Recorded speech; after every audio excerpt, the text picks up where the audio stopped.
Adiala jail के इंतजामिया ने बानी पीटीआई इमरान खान की अहलिया बुशरा बीबी को जेल मुंतकिल होने से इनकार कर दिया। इस्लामाबाद हाई कोर्ट में बुशरा बीबी की बनी गाला से अडियाला जेल मुंतकिली केस की समाअत हुई।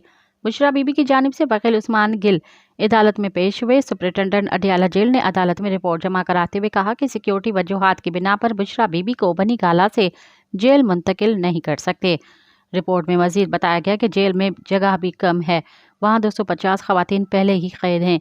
केस में चीफ जस्टिस कमिश्नर इस्लामाबाद ने ताहाल अपना जवाब जमा नहीं करवाया है।